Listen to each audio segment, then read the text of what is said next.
Good afternoon and welcome to the INVINITY Energy Systems PLC Interim Results Investor presentation.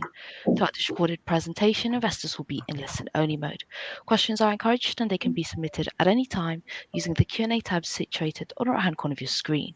Simply type in your questions and press send. The company may not be in a position to answer every question it receives in the meeting itself. However, the company can review all questions submitted today and publish responses where it is appropriate to do so. Before we begin, I would like to submit the following poll. And I would now like to hand you over to CEO Jonathan Marin. Good afternoon to you. Great, many thanks, and welcome everybody. Welcome to our 2025 interim results presentation. Delighted to have you all here today. The results were released a week on Monday, so they've been with you for a while. We're going to start this session with a brief canter through of the results from Adam, our CFO, because obviously that is the direct topic of this, but we've been having a number of institutional meetings yesterday and today, and Monday, and Tuesday, and understandably most of the questions are around where we're heading as a strategic basis, and an awful lot of news flow that's come out in recent weeks and months, and we're going to talk around that, and happy to take your questions afterwards. So Adam, if I will, I'm going to hand over to you to talk through the interim results. Good afternoon, everybody. I'm going to start with going through the key financial highlights, a little bit more detail on the P&L balance sheet, then pass across Jonathan on the strategy. So looking at the first half, trading in line with expectations, we launched Interim at the back end of last year, signed 12 megawatt hours of orders in the first half. That's up from 4 megawatt hours in the same period last year. So clearly revenues second half weighted this year. We recognised 2 million of revenue and grant income driven largely by the LODES project funding. Our operating loss was down 10%. That's a combination of recognition through LODES and also a reduction in our administrative expenses. The group is debt-free, just shy of 40 million cash at the end of September, with a 20 million order book for the full year. So looking at what's happened on the P&L, so that 2 million revenue and project grant income, 1.7 million of that was LODES grant funding, broadly recognising through the P&L what's not capitalised in terms of the units themselves. You will see a slight uptick in the gross loss. That's reflecting our running costs spread across lower production volumes, and also includes warranty costs, which also include the DCs that are being replaced by the supplier. Slight reduction in overheads, as I said, has been supported by our R&D recoveries out in Canada, and so taken together a reduced operating loss of 10 million compared to 11 million in the period last year. So looking more on the balance sheet and what's happening there, so we'll see an uptick in our inventory and prepaid inventory to 14 million compared to 6 million this time last year. That's a reflection of LODES, HITT, the US project we announced back at the beginning of the year, and STS, the Hungarian project. Importantly, there is debt financing sitting behind the STS project as well, which is also important as we scale these into these larger projects for cap and floor. So what you'll see in the bottom left-hand corner is a build-up of that inventory there in Motherwell, ready to be shipped out for LODES. You will see some DESNZ claim accrual on the balance sheet. That's cash that has since been received.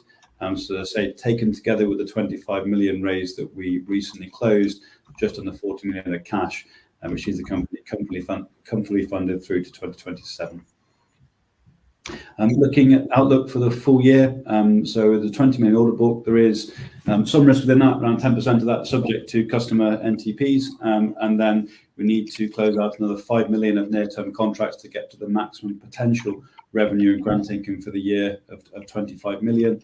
We're broadly categorising our pipeline into three main areas. One is order book, so that's signed contracts with customers that are either unconditional or subject to a customer NTP.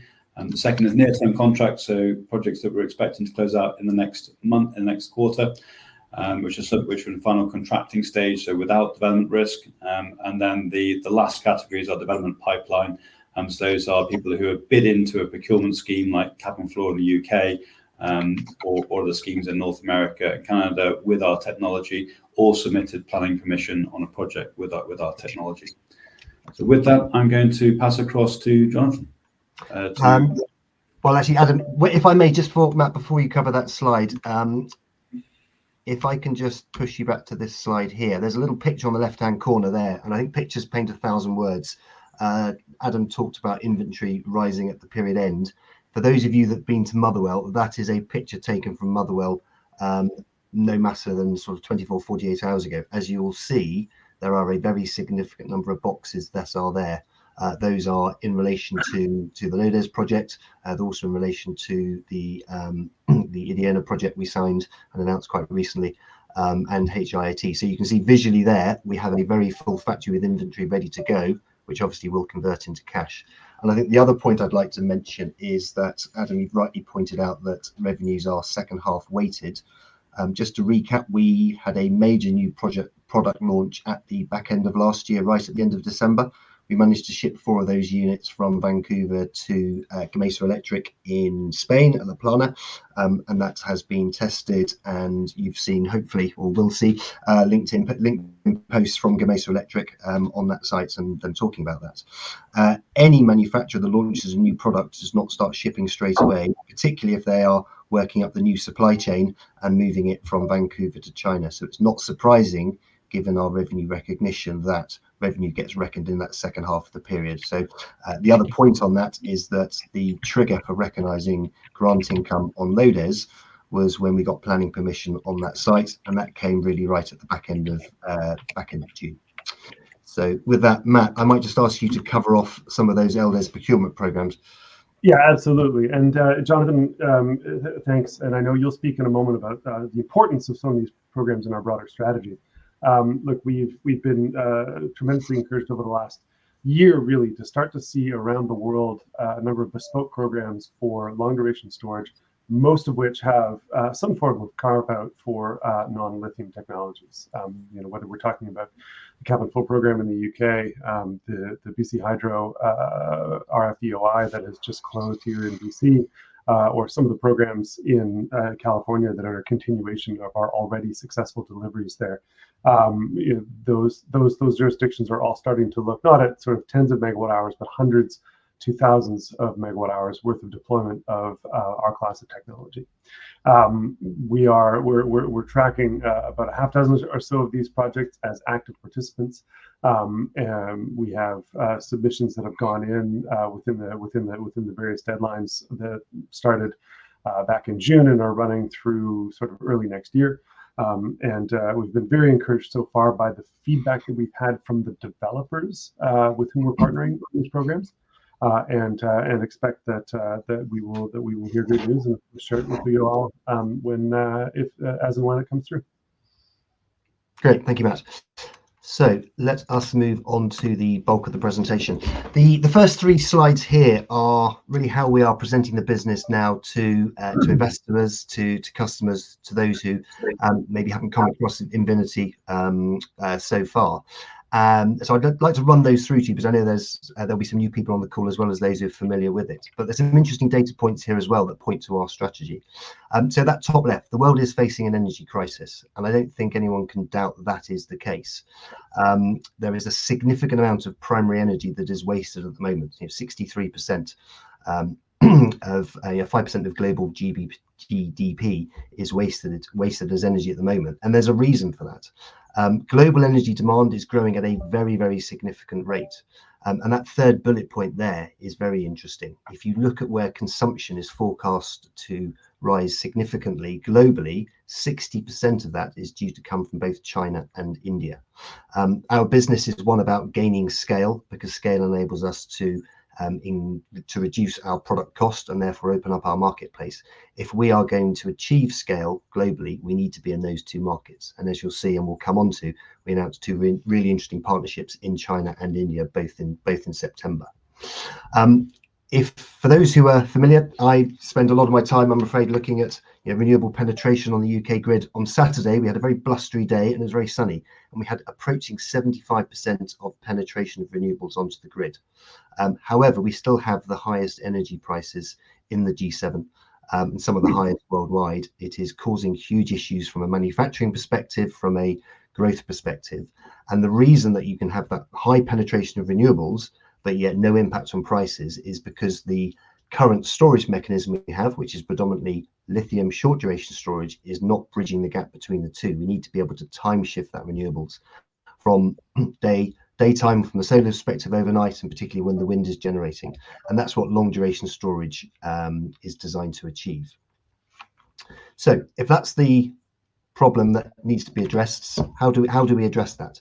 Now, very simply, we produce a battery. We produce a 20-foot shipping container that is a battery in a box. And frankly, we don't need to make it too much more complicated than that to a large audience, because fundamentally, our customers, be they sophisticated developers, be they C&I businesses, want to buy an energy storage device. They want to buy a battery. They are not too concerned necessarily whether it's a lead acid battery, a lithium battery, a vanadium battery, but what they want are certain characteristics that that battery can deliver. So for us, we talked about our characteristics. We have different ones than other types of batteries. Critically, we have a 30+ year life without degradation. And what that means is you can cycle the batteries as many times as you want without any drop off. And that is unlike almost any other type of battery. There is no fire risk. Critically, in a huge number of use cases, fire risk is a problem. And it's also a problem from a planning perspective. Increasingly, planners do not want a fire risk there. We are less noisy as well. That's quite a significant characteristics at the same time. One of the questions is, well, if and when I talk to customers, it's rare you would talk to a customer who says, look, I love this. I would like to buy a battery. Why are you not selling more of them? And why can I not buy one now? And the answer is actually, it comes down to cost. And cost is going to be a recurring theme of our product across this presentation, and what we are doing to get to a position where that gets taken off the table and therefore we can scale significantly. Now, the other point that is really interesting is you'll see a number there that's we have nearly 2,000 individual flow battery modules manufactured for customers across the world. That's up from 1,500 that actually we presented very, very recently.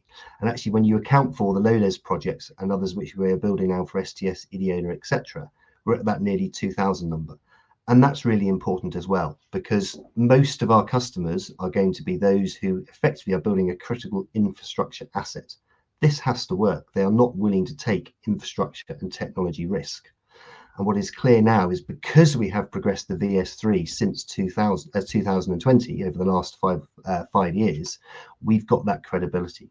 So we have proven the technology works, but not only that, we've proven that the customer services and our ethos around that is something which customers really value.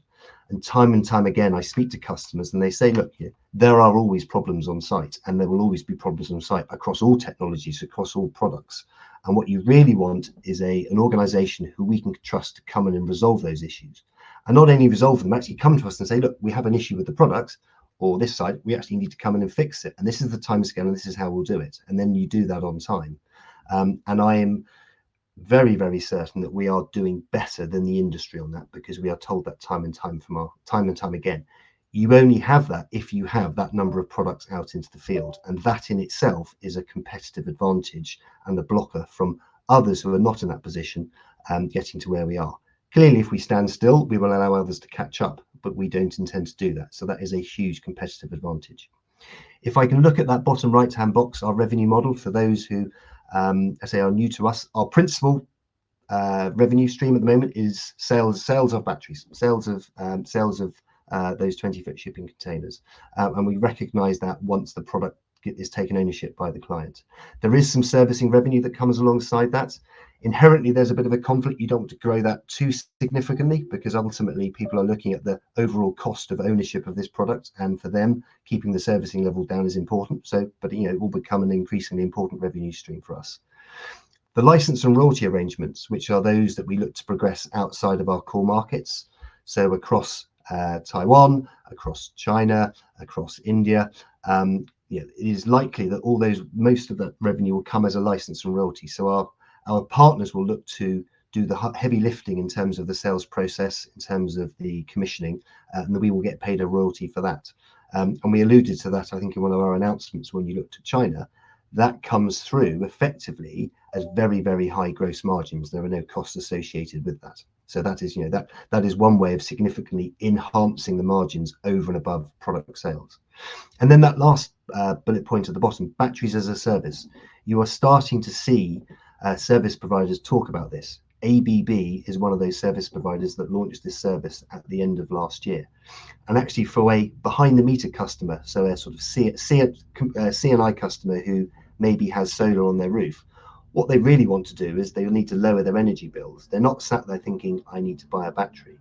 And therefore, if you can package a product up and offer a service to them, almost power by the hour, you could say, that can start to become very appealing. And if you think about how a leasing model works, we all know if we lease a car, ultimately the cost of that lease is driven by the residual value of the car at the end of that period of time. We have a battery that doesn't degrade.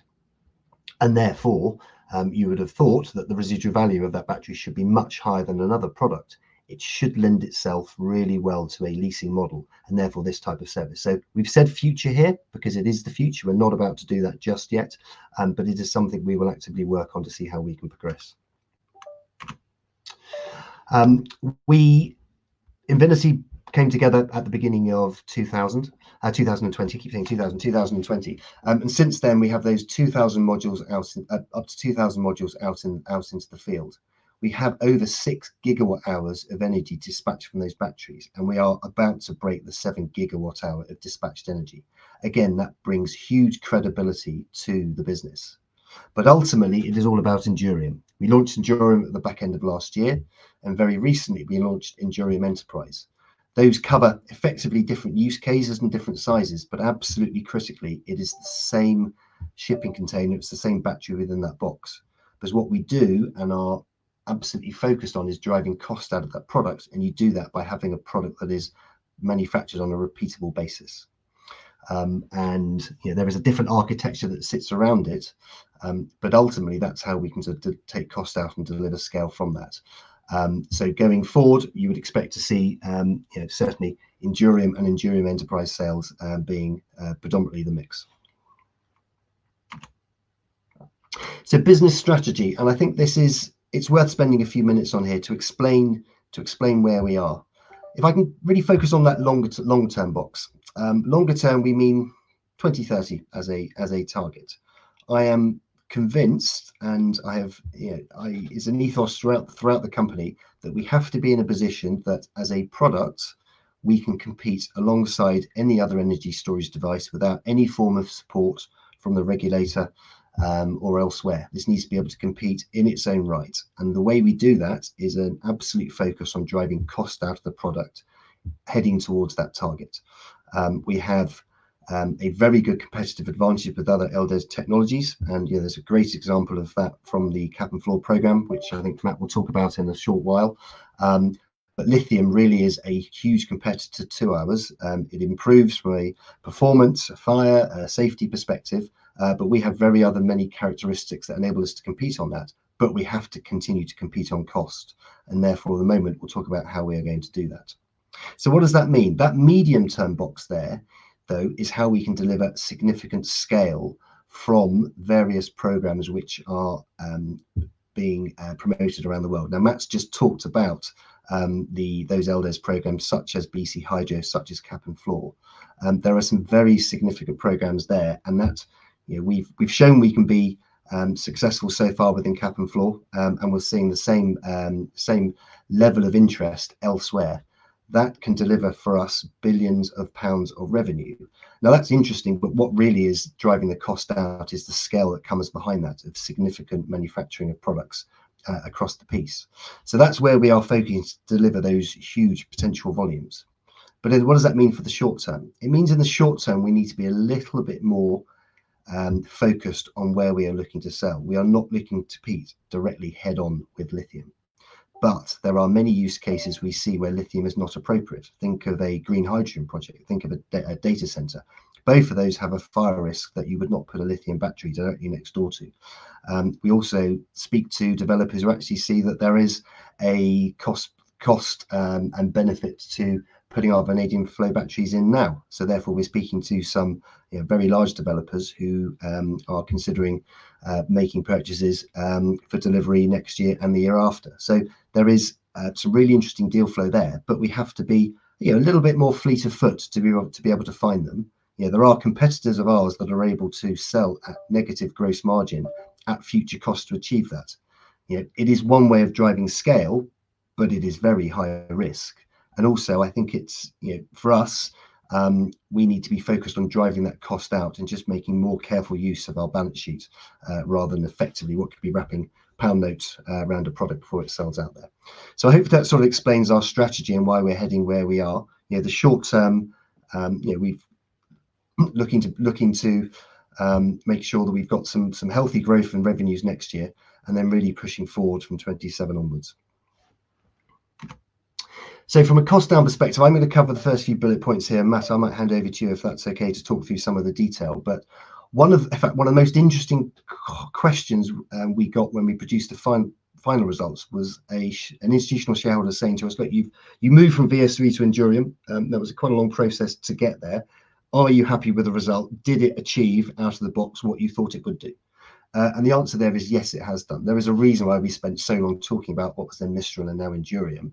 Out of the box, 43% lower production cost than the VS3. So an absolutely critical step forward from a product development perspective. A year ago, when I took over as chief exec, we talked about the fact that at that point in time in Vancouver, the product was too expensive and we needed to move to a low-cost region. And we set out that we knew how we would do that. We have taken since then 36% cost out of the product as we have moved it across from Vancouver to China, where the balance of system is currently being manufactured. So, two important data points there. If I can just focus on that graph before I hand over to Matt and explain those 3 lines. The top line, again, 12 months ago, was where the cost target roadmap was set out. Still some laudable forecast there, but we needed to deliver against that. Now, the middle line was what we reported to you at the time of the final results in May, and that red line is the most latest cost projection. So as you can see, we are continuing to head down the curve, but at an improved rate than we forecast before. That is so important to us because we know, we are absolutely certain that at the cost points that we think we can get to, this really does open up the market. So Matt, if I may, I might hand over to you just to cover off the other parts. Yeah, absolutely. Look, as Jonathan said, and as many of you are well aware, this is a market that is tremendously cost sensitive and where we need to be directly competitive, both on a first cost basis and ultimately on an out cost basis as well, with the lithium juggernaut. What we've seen, we've been very happy with the progress the team has made over the last year, knocking further cost out of Interim as we've brought that product. We've started to optimize the supply chain as we've started to deliver the product as we wanted it to be. The next 2 stages of the evolution of that are really looking at the first stage for product that is going to be delivered within about 2 to 3 years. We're looking at primarily improvements on the fundamental design of the product, some engineering changes to optimize how the product is configured and goes together, and then really leaning into the relationships that we're developing in India and China to make sure that on a global basis, we are developing the absolute best possible, lowest cost possible, and highest quality possible supply chain. When we look out to the end of the decade, what we have time for that stage is more evolution of the fundamental technology underlying the product. So, everything that we're going to deliver between now and say 2028 is going to be based on exactly the same technology we have today. But as we look out towards the end of the decade, and as we look towards that point of becoming directly cost competitive with lithium, what we are contemplating is enhancements to the existing technology platform through better stack technology, higher energy density electrolytes, and related performance improvements that are going to see us hit that direct cost competitiveness. So, looking at those global LDIS procurements that we talked about a few minutes ago, we've got with Interim the tool that we will be able to use to deliver those projects profitably in the next sort of 3 or 4 years, and then by the end of the decade, moving beyond those bespoke standalone programs to be directly competitive with best in breed products in the marketplace. Great, thanks, Matt. So I'd like to spend a little bit of time talking about a couple of the announcements which we made in September on China and India. Let's cover India first. We announced a strategic partnership with ATRI. ATRI is an entity that I've known the promoter from that for some 15 years or so. He was behind KSK Energy, which was a power generating business listed in London, but with assets in India, upwards of about 5 gigawatt hours of coal and wind assets. Very deep understanding of Indian power markets, very well known in the sector, and understands how the sector is moving towards greater penetration of renewables and a need for LDES technology. The Indian market is one, and you've seen this from solar, you're starting to see it from lithium, and it's going to be exactly the same for long duration. That market really needs locally supplied product for that market. And therefore, for us to be able to deliver into that, we have to have a local supply chain and local manufacturing. But I'm a firm believer that in areas outside of our areas of expertise, we have to have partners who we can trust, and B, who are competent to be able to sell into those markets. And again, I think we've picked a great partner with Actuary to enable us to do that. So they are very much going to assist us on those commercial efforts. They are well connected in with the various LDES programs that are going through there, and are going to assist us. I'm going to work with them to be able to make submissions into that, and also build up the supply chain and the manufacturing. So very excited about that. They also looked at the business and wanted to help us from a strategic basis, and hence the £25 million which they and Next Gen Mobility put in during the period. So really pleased to have them on board, and the teams are working collaboratively with each other already. China is obviously an enormous market, and I've made 2 trips to China and Hong Kong quite recently, both to Xiamen in China, which is on the east coast. And what you realise when you go to China is actually China is obviously a collection of provinces, and those provinces compete really fiercely with each other. And the province where Xiamen's in has a lithium battery manufacturer. It has Hythian, which it assisted growing from a standing start in 2019 to what is now on some measures the second largest lithium battery manufacturer in the world. They don't do anything when it comes to vanadium flow batteries at the moment, and they are very keen to have a presence there. So that's great. We've met them, and they are really keen to work with us. The picture there, we have the number 2 and the head of the Commerce Department of the Xiamen government. We have a new potential partner, which is International Resources Limited. They own one of the world's largest vanadium mines in South Africa, and various other sort of members of the sort of British diplomatic service, etc. What we are trying to do there is to use what China is very good at, is building scale. And the other thing they are very good at is also on quality as well. So it's maybe a misconception that you might have sometimes that what comes with scale, quality doesn't follow. We were blown away when we walked around the Hythian factory, the level of automation and the level of quality control that comes with that. When China wants to do something, it really does put its mind to it. There is always a risk conceptually that there is IP leakage from doing this, and we are alive to that. I would say 2 things, one of which is that I think there is a greater risk in us not trying to embrace how China can deliver scale. But also, one of the ways you mitigate that is by working with partners who you trust. And so the fact that we are working with UES&T, who we announced slightly earlier, and International Resources Limited, those are 2 partners that we've been working with for some time. We've got to know well. IRL is based in Hong Kong, so we'll channel a lot of our efforts through that. There's a more familiar legal setup in doing so. And so together, that will enable us to really be comfortable and try and drive cost out.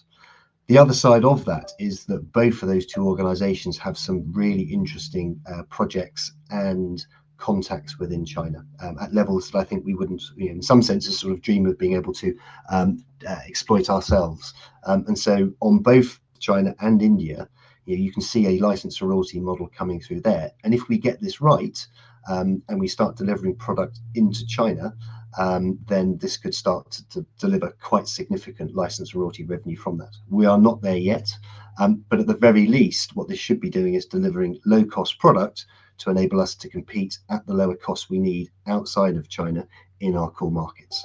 So both of those 2 are really, really exciting. The partnership in Xiamen is through C&D Group. C&D has a 100 billion of revenue. It's a Fortune 100 companies. It's a collection of companies that sit within that. I've met on numerous occasions the senior management team there, i.e. the chairman of the various organisations, and developed a really good relationship with them. So yeah, this is hopefully going places, and more to come in due course. Now, Matt, if I may, I wouldn't mind you just covering sort of the LODES programme, and I will jump in on one point. I think you know when I'm going to do that. Yeah, absolutely. Always welcome to jump in, of course, Jonathan. Look, we were thrilled about 3 weeks ago to see the shortlist for projects that have been qualified under the first stage of the Cap and Floor program. Of the 171 projects that had been proposed, 77 of them were selected to go forward. That's a pretty healthy ratio, of which were our projects. A total of 16.7 gigawatt hours of projects on our side. Of the handful of developers that we had partnered with to deliver proposals under this program, 4 of them were selected to go forward with delivering projects with our technology, including Frontier Power. We were also very encouraged that 100% of the eligible VFB projects that in the scheme were ones that are planning to use our technology. So real validation that not only we're the right technology for the program, but that we're that Ofgem and others believe that we're the ones who are going to be able to deliver the right kind of LDES capabilities to the future grid in general. I think it's worth noting that there were a combination of projects that had both vanadium and zinc batteries installed. Those projects are going to they're intended to include both technologies, and we're very happy to be part of delivering that product capability. As we look towards next steps on this program, we're now moving into the final project assessment stage. That includes a cost-benefit analysis. That includes some more detailed planning considerations. We're moving into that phase now. The initial decision for projects to go forward, often I say they expect to be released within spring 2026, with final projects due in summer, and hopefully some very good news and moving forward on contracts towards the end of next year. Great, thanks. Yeah, so a couple of points just to clarify. We have had a number of people ask us whether we are worried by the new competitor is the vanadium flow zinc battery manufacturer. Just to be absolutely clear, Frontier Power have effectively split all their projects down the middle 50-50. So if you had a site with a 100 megawatt connection, which was, pick a number, 10 acres, 5 acres, 50 megawatts would have a vanadium flow battery on it, and the other mirror side would have a 50 megawatt 5 acre EOS battery. And that's just the way they wanted to configure that. So as Matt said, we were not the only vanadium flow battery which had their technology bid into this, but we were the only successful one. 21 projects, potentially 22, because one of the other projects needs to choose between lithium and vanadium flow, and again that's one of our batteries. But the point I wanted to focus on is that 1,000 permanent high quality UK jobs potentially created here if we were to go ahead with all of those 21 projects. We don't think we will go ahead with all of those 21, but it is worth highlighting the point that we have a wonderful opportunity here to create these sorts of durable, clean transition jobs, which the government is very keen to promote. The Energy Secretary, Ed Miliband, stood up at the Labour Party conference last week and talked about the need to create 400,000 jobs in the UK. Straight off the bat, there are 1,000 here, which you can start to point to. But this isn't just us. EOS, we've got huge respect for EOS alongside us. They've also said that they would look to create UK manufacturing. And we've seen other lithium battery manufacturers say the same. There is a great opportunity here that those who are able to provide UK technology can create the jobs that the whole of the net zero transition, the route to clean power and lower prices can bring those jobs at the same time. But I think we need to talk to anyone who will listen to say you need to join the dots here, because otherwise there is a real risk that there'll be no specific promotion for UK technology, and there'll be ambivalence as to whether this technology is manufactured in the UK or arrives as a completed product on a boat. Now, frankly, from our perspective, we can do that. So, the worst case scenario for me, and I'd be horrified by this, is if it doesn't create any UK jobs and our clients say to us, look, it is a bit cheaper to deliver a fully formed product from India or China, please do so. And, we will have no option but to do so. However, if the analysis that Ofgem is doing enables a sort of support for what will be slightly higher prices from a UK manufacturing perspective, but all the ancillary benefits that go around it. It's not just 1,000 jobs, there's a multiplier effect from that coming in place. There's something really exciting that we could be part of here. But I'm telling everybody who will listen that there needs to be just a little bit of joined up thinking to achieve that. And you'll hopefully see us doing that. That's why we mentioned this at least 3 times in the RNS, in the interims, and you'll see us continuing to do so.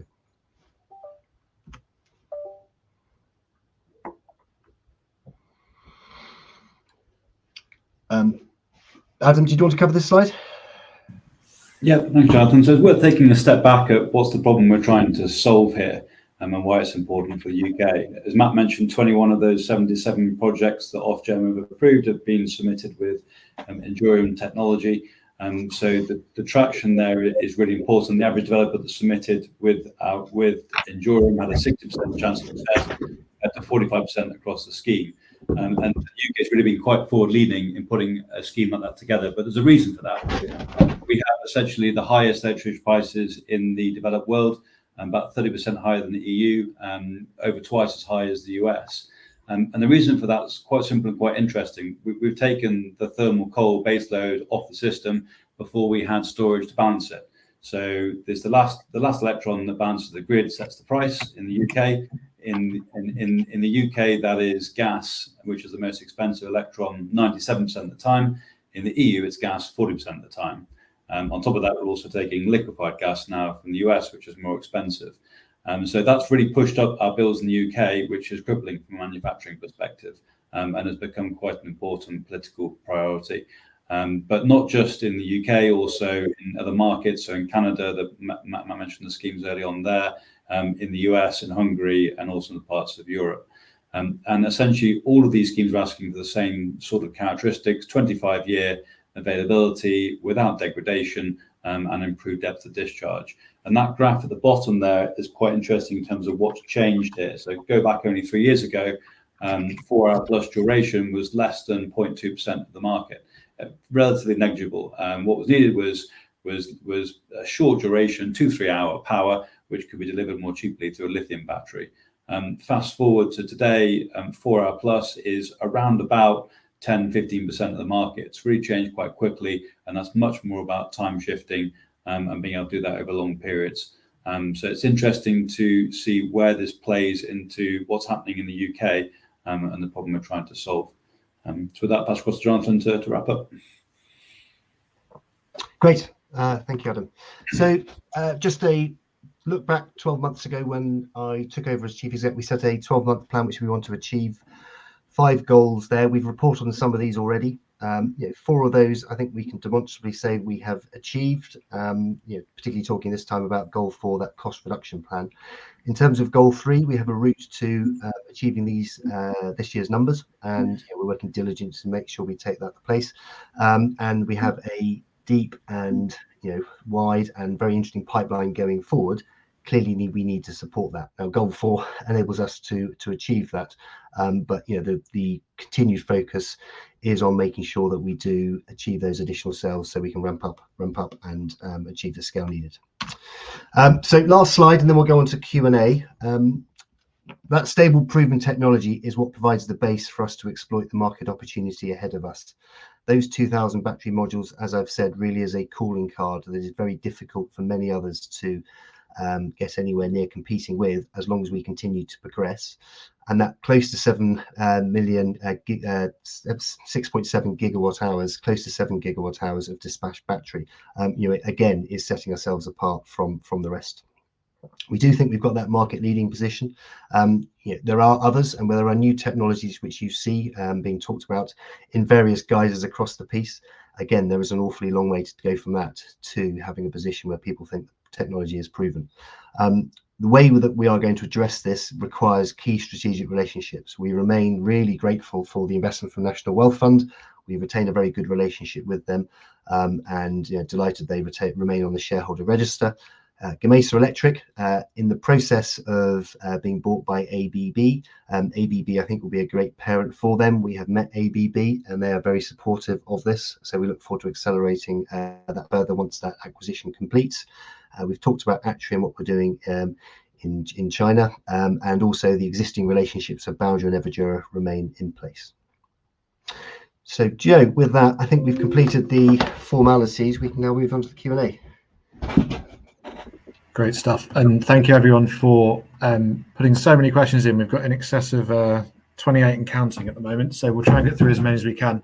Just before we go on to it, apologies if you can hear notifications coming off the execs' microphones. This is we're in the golden hour at the moment between our North American and European teams with so much going on. There's a lot of traffic. But okay, so there's a question here related to ongoing LDES schemes.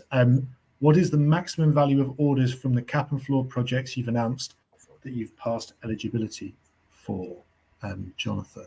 Yeah, so you won't be surprised to hear I'm not going to give you an absolute number on that for obvious reasons. It is in the billions of pounds worth of revenue type, and that is certainly more than one. Okay, and related, there's a couple of questions actually about how, assuming we, to take a view on how many of the maximum projects we win, how will we manage the supply constraints within that? What's our strategy for that? So if you recall how, assuming we do deliver a made in Britain product, which is what we want to do, at the moment, the strategy is that we would, and how we're delivering them at the moment, you have the steel container, so the 20-foot shipping container, you have the tanks, and you have the electrolyte and the wiring effectively fitted in the best cost region, so China, but equally you can see that being done in India. That is lower cost than you will achieve outside, particularly in the UK and elsewhere. That then gets shipped as that product to the UK, to the factory in Motherwell, where we would have stacks manufactured. So those stacks would get fitted. The control system gets fitted. We do the factory acceptance test. That's where the core IP and the core know-how really gets added to the product. That is regarded as a substantial transformation. It's a British battery and it gets shipped to site. So there's a number of different parts of our supply chain. You've got to look at the component parts that fit within that. All of the component part suppliers we are working with are capable of scale. What they need is time and notice to do so, and some security of order, which Capital does.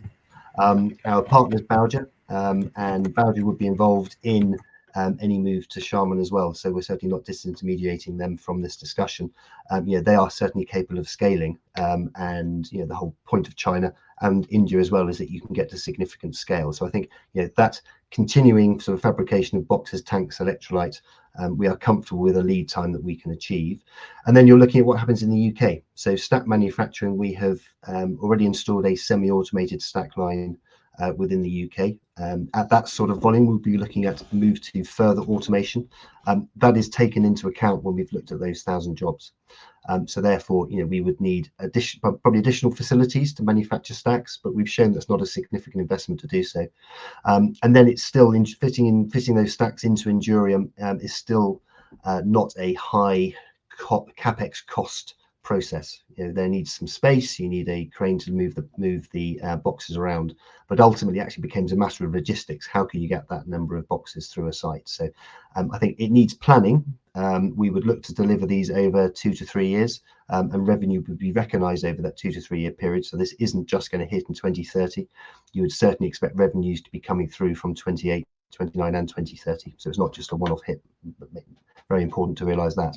So that 16.7 gigawatt hours would be spread out over 2 to 3 years in any case. Great, and thanks for that. And related, there's someone's asked a question here talking about super projects in the cap and floor, particularly one project called the Hagshaw LDES, which is been bid in to use vanadium flow. Is our commercial strategy to do a few of these super projects and call it a day, or do a large number of smaller projects? Can you comment on that in general? Yeah, Matt, do you want to take that? Yeah, look, one of the things that's nice about the projects that have gone in under cap and floor is that there is a sequencing to them. There are a number of smaller projects that we would be delivering in the earlier portion of that program, and then some much larger projects that we would be delivering towards the back end of it. That is very nice from our perspective, because it allows us to continually ramp up the level of production that we've got, both through our global supply chain and locally through the final assembly of product, in order to get those products delivered. Is it, are we concerned about the size of those things?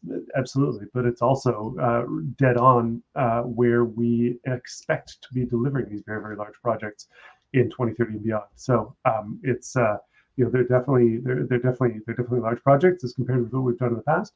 But because we have sort of stable intermediate steps along the way to get there, especially through some of the earlier projects at Cap and Floor, we're confident in our ability to deliver on those. Thanks, Matt. Question here, interesting question about financing and financing models around LDES projects. What are the different models and what are the different strategies that are being taken? I think this is more general than just the Cap and Floor, but I think maybe we could talk about sort of what we've seen on our side. Adam? Yeah, thanks, Joe. So two ways of reading that question as to LDES financing or low DES financing, and perhaps what I'll do is try and address both and split it into short, medium, and long term. So in the short term, we have seen the first debt financing on our batteries as part of a portfolio financing together with lithium. That's quite an important milestone in terms of lenders getting comfortable with the asset class. We are now looking at current contracts which are sole project finance for our technology, and that's really important as a milestone build up into the larger Cap and Floor orders. In the medium term, so on low DES, we are fully financed there from the grant financing and the equity financing. We have been approached by two lenders with interest to finance flow batteries, and that's important as we sort of lead up into the larger projects for Cap and Floor. Clearly best cost of financing is delivered after energization, expected second half of next year. So we'll look to keep the lowest cost of capital for that, but there is interest out there in the bank market, in the UK bank market, particularly for financing these assets. In terms of then longer term Cap and Floor, as Jonathan mentioned, those are 28 to 30 deliveries. The Cap and Floor has been designed, the floor has been designed to support project finance. It's built on the Cap and Floor mechanism for the interconnectors that we had with Germany, so that supported high levels of gearing, and it's been structured to facilitate project finance into the space. So we're fortunate in that NatWest, our house bank, has shown significant interest in our technology and understanding the sector. They were the largest financing into short duration lithium battery storage in the last few years. And we're seeing plenty of interest from the UK bank market to support these assets. Great, thanks, Adam. I'm going to move on. There's quite a lot of questions sort of around on the more sort of commercial and sort of product side, which I might just move on to and get through a couple of them. There's a couple of questions here around sort of the general sort of geopolitical climate. There's a specific one here about, given the current political environment in the US and the effect on some renewable companies out there, has your view on the US market changed at all, and what's and INVINITY's pipelines of opportunities? Yeah, no, Joe, look, it's a really good question, and probably it definitely warrants a few moments thinking about this. There is new news flow that comes out of the US every single day, and it is absolutely fair to say that news flow can be challenging at times. We are aware of it. And we've got to make sure that we don't make any rash decisions or on the basis of that, because fundamentally, we still have a very good position when it comes to the US. There are issues at a sort of federal level and issues at a state level. If you sort of drive down into that state level, the California Energy Commission, we are one of the very few LDES technologies which the CEC is looking to back and will continue to back no matter what changes from a sort of a federal political basis. So there is still a very interesting market to target there, and there are some projects there which I wish I could talk about, because they are so exciting and so transformational to us. If we can get those over the line, it will take us to a different level than we are now. But these things do take time, and what's not helpful is uncertainty that comes from that. So we're alive to it. Definitely, there will be issues with some projects that sit in our pipeline, but you would expect that. And to be honest, that's why we never assume for one moment that all of those projects will come through. But also, this again gets to why it's really important that we have a widely geographically spread business. And again, comes to why India and China is important. I would be nervous now if most of my sales funnel was coming from the US. It's not, and therefore, it would be nice if there was more certainty there. But I can look across UK and Europe. I can look to India. I can look to China. I can look to Australia, and the US will come through in its own time frame. And when you look across 28, 29, cap and floor and other projects there are very obvious. Just that short to medium term, 26 and 27. There are still some significant projects there that are not US focused, that sit outside of for any regulatory program, with developers that want to deliver that. They are these sales cycles though can take anything from quickest we've had is 3 months through to 3 to 4 years. And just look at what happened last week when the connections reform in the UK, which is being pushed through by NISO, was delayed by 3 months. So any projects in the UK outside of our control is automatically on the decision-making process pushed back 3 months. That's really frustrating because we've got some really interesting projects there which are bubbling away, close to being ready to go. But unless you can have your connection confirmed, you can't get that to financial close. Those projects are still there, but we've just got to make sure that we've got a broad enough spread across them. But we have got that spread across jurisdiction, use case, and developer type, that those will start to drop. It's frustrating, and I would love to see them dropping quicker, but I'm confident they're there, and that enough of them will get through there that we will deliver the upwards tip that we need to. Matt, anything else you want to sort of add to that? Because you're often more in the firing line than I am from customers. No, look, the one thing that I would say, just to address the regional risk more broadly, and just to talk about the US. Look, the thing that we've seen over and over again is that despite vacillations, shall we say, at the federal level, the states themselves remain very supportive of what we're doing and remain very interested in funding the list of programs that we talked about earlier on in the presentation. So, while I think everything in the US is going to be progressing more slowly than we had expected, we still remain very confident in the longer term view of how those programs are going to go forward, and we may remain very encouraged by the relationships that, through delivering against existing projects, we are continuing to build, especially in California. Thanks, Matt. Moving on to some of the product questions. So, can you update us on how the launch of Interim Enterprise has gone, specifically who the target market is? And there's a couple of follow-ups on this as well, but do someone want to cover that first? Yeah, sure. I'm happy to jump in on that. Look, the reason we launched Interim Enterprise was not because we wanted a new product. It's because we were actively quoting it for a handful of customers. This was really a customer-led initiative where we had a small number of projects come through where we required, the projects themselves were very compelling. At least one of them is with a previous partner with whom we've already delivered equipment. And they said, look, we want the benefits of Interim, but we want to be able to deliver it, behind the meter and at a smaller scale. And so, given that impetus, we thought it was reasonable not to sort of do a quick and dirty job of going and offering them something that would make sense for their needs, but rather really turning this into a fully built up product that we could deliver not only to those prospective customers, but also to the C&I market more generally. In terms of the general focus and target for that product, really Interim is the smallest projects that we're contemplating are in the double-digit megawatt-hour size range.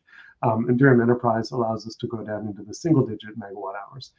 That opens up a lot of the sort of medium to larger scale industrial facilities and commercial facilities where they have big electricity bills that need taming, and where our batteries can do a really good job.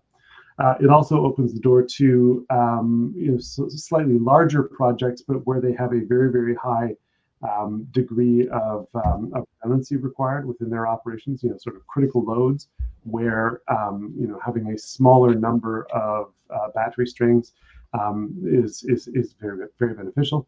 And that stretches well into that sort of double-digit megawatt-hour range. So whether you're looking at critical infrastructure, hospitals, data centers, whether you're looking at just smaller commercial or industrial facilities, Interim Enterprise is the right architecture for us to be delivering.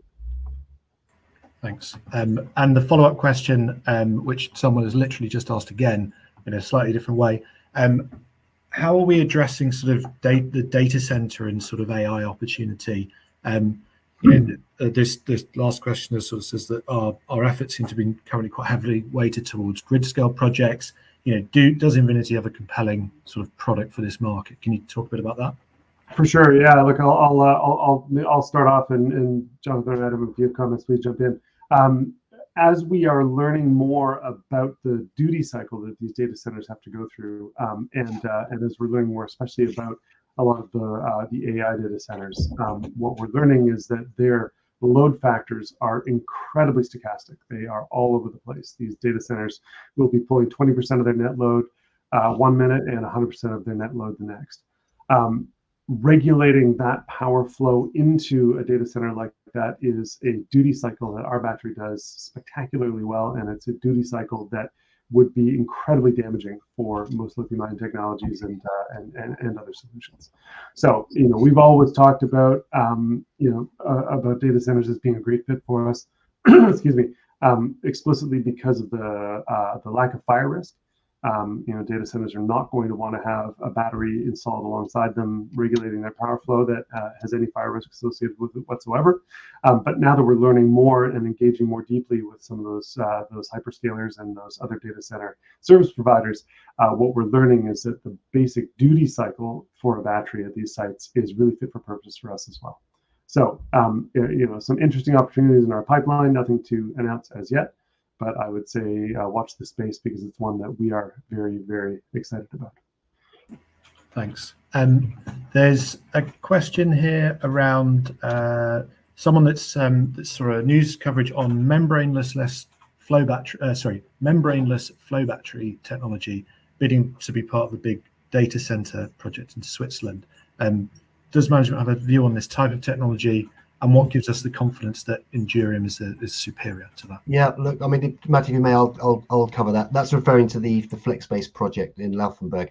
FlexBase were at the International Flow Battery Forum in Austria this year, talking to the entire industry, and that is a really interesting project. That is, they're looking to put 2 gigawatt hours of vanadium flow batteries beneath a data center. It's fair to say every single flow battery manufacturer is talking to them, and we are not alone in that, and we know them well. What I would say that is, if you were looking to build a data center that needs a 2 gigawatt hour battery, you would be one of the key things you would be looking at is making sure that you have a robust technology that is proven in the field. So I can't comment on the credibility or technological prowess of that specific technology. I have no basis for doing so. Obviously wish them well, but we are confident that when you look at how successful we were under cap and floor against all other vanadium flow batteries, that we have a pretty strong competitive position there. They haven't announced where they're going with that, haven't announced how they're doing it, how they're going to structure that, but we know them well. But no, I'm not concerned about that. If we stand still for the next 5 to 10 years and let them get to the position we are now, then that could be an issue. But in 5 to 10 years' time, I would envisage we're a very different business than we are now anyhow. Great. Yeah, and Jonathan, just to pile on just quickly on the technology side, I would say that membraneless flow batteries have been contemplated for a very long time.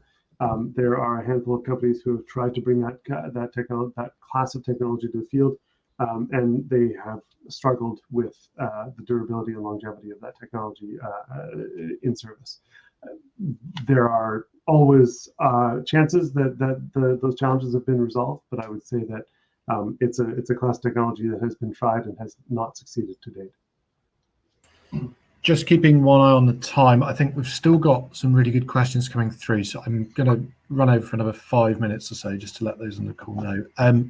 There's a number of questions here sort of asking about cash and things like that. So perhaps management could just give a bit more commentary in addition to what's been on the slides around sort of cash burn and cash balance and sort of route to cash generation. That's right.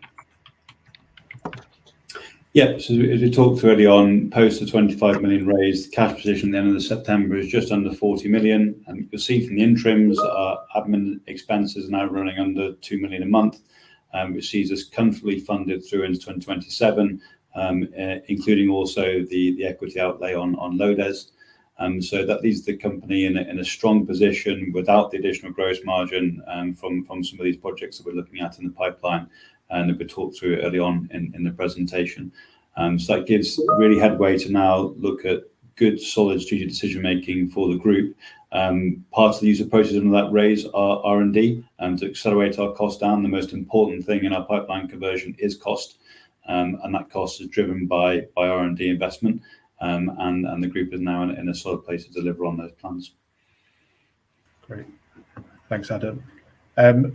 There's a question here asking about the deal we have with UES&T, our Chinese partner, and a point we made, I think, one of the recent announcements about a license fee that's potentially due by the end of the year. Could you just give a little bit more colour on this, and does this signal a sort of fundamental shift in our business model, and how should that colour people's thinking on sort of that break-even point? Yeah, if when you say a fundamental change in our business model, hopefully I can point you back to that box right at the beginning of the presentation where we talked about our revenue streams. One of them was license and royalty. We have been talking about that for, I think, at least 2 to 3 years. So absolutely not. This does not signal a change. We've been talking about this for quite some period of time. It's the way we think we should exploit markets outside of our core, and let our partners do the heavy lifting when it comes to building the commercial pipeline, closing the sale, and doing the delivery and installation and O&M from there on inwards, and hopefully the manufacturing as well. We will get a license fee from that. That comes through as revenue without any costs associated from it. So it is clearly a lower revenue number, but it comes without cost. Therefore, it effectively comes through as near 100% gross margin. If we supply stacks, then that 100% would come down, because you'd also take account of those stacks, but much, much higher gross margin revenue than you have to date. If you're trying to build a valuable business, percentage margins are really important. So anything we can do to raise those margins, both at the gross level and at the net level, are really important. And obviously that does bring cash through without the cost associated with it. So that is why if we do book the revenue from that this year, that comes through with that very high margin, and therefore that's really helpful to us. Thanks. I think we'll just do one more question, and it's been asked a couple of times in a few different ways, and this is maybe a good one to end on. It's people looking across into the US, specifically at EOS, who have a market cap of close to 4 billion, according to this questionnaire. Can you provide an explanation as to why this market cap is so much larger than INVINITY's? You seem to be operating in the same space with similar technology and at a similar level of development. Jonathan. Yeah, let me do that. Matt, feel free to jump in if need be. So you're quite right. We are to some extent very similar businesses. We both dispatch broadly the similar amount of energy. They'll put their latest sort of total energy dispatch from their batteries out, I think, in their results, which are their Q3 results, which are due out in November. But broadly, I expect that to be sort of reasonably similar. From a US perspective, we often sit alongside them in actually either in projects on the ground, the VA has project, other projects. We're clearly pari passu with Frontier Power in the UK. I think that was the only one they were involved in, and obviously that was successful alongside us. And therefore you say, well, why do they have a different valuation from us? Some of that can be explained potentially by small cap in the UK is having a tough time at the moment, but it certainly doesn't explain that huge difference. And I think I get asked this a lot, and it's worth us focusing on that. And this really, to some extent, explains the opportunity we have, because Yeah, they have a financing structure that allows them at the moment to sell product at negative gross margin. And I say that because if you look at their forecast for this year, I think this is broadly right, forgive me, this is around about $125 million of revenue and a gross loss of about 60 odd million. So, they are selling significantly below the cost of production, and also they have an OPEX base, I think, that is about 3 times the size of ours. So, quite a healthy loss. Next year, they are able to, they're forecasting, I think, $460 million of revenue, and again, on effectively a flat gross margin business. Now, for us, our shareholders, and I think us as a management team, as the board, do not think that's a strategy we want to pursue to sell us a negative margin. We also do not have the balance sheet to do that. However, what's really important to notice is that the prices where they are quoting in a number of years' time are exactly where we are going to be from our cost down procedure, and therefore, we know the reason they've got those deals now is because they're at those price points where they're able to effectively, sell at that loss. We're not able to, so they have a better forecast than us at the top line, and the US does value top line growth. We don't have that luxury in the UK, and that's fine. But I think it points to the fact that there are customers in the LDES space that are buying at the price points that we are getting to. And when we get there, and I'm sure it is when we get there, then that sort of value will start to attribute to us. From us, we are also broadly spread from a geographical perspective. So, back to the question on the US, I don't know the makeup of their projects and products where they go, but I think, if in competition, we mostly see them in the US. We don't see them as much outside of the US at the moment, other than the UK. Matt, did you think that's fair?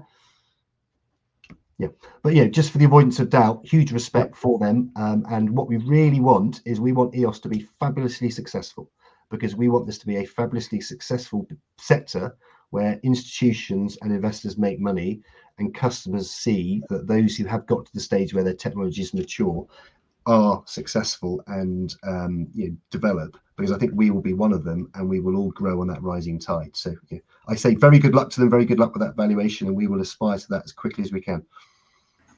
Thanks, Jonathan. I think we'll call it there on the questions. Thanks everyone for putting them all in. We'll make sure there's a few we've managed to miss, but I'll make sure someone, myself or one of the team, gets back to you shortly after this call. Jonathan, can I just sort of go to you for some final sort of closing remarks, please? Yeah, very happy to, Joe. Look, thanks everybody for joining. Apologies if there was some irritating pinging noises earlier on. It wasn't messages coming through. I think it was the port on my computer playing up, which I hadn't spotted. So, entirely my fault. I hold my hands up for that. We'll sort that out for next time. Hopefully you found this useful. This is a business where there is some extraordinary opportunity there. The key for us is cost. I'm going to keep coming back to that, and that's the key there. Matt, your key task is to make sure we continue the process to bring the business together, to drive that down. That is the number one focus, and everything follows from that. But I think, that question on EOS is interesting. You've seen where the value of this business can go if we get that right. And I think that is absolutely within our grasp. So exciting times. We'll keep pushing those partnerships forward as well, and look forward to speaking to you next time. Fantastic. That's great. Thank you all for updating investors today. Could I please ask investors not to close this session, as you'll now be automatically redirected to provide your feedback in order that the board can better understand your views and expectations. This will only take a few moments to complete, and I'm sure will be greatly valued by the company. On behalf of the management team of INVINITY Systems PLC, we would like to thank you for attending today's presentation, and good afternoon to you all.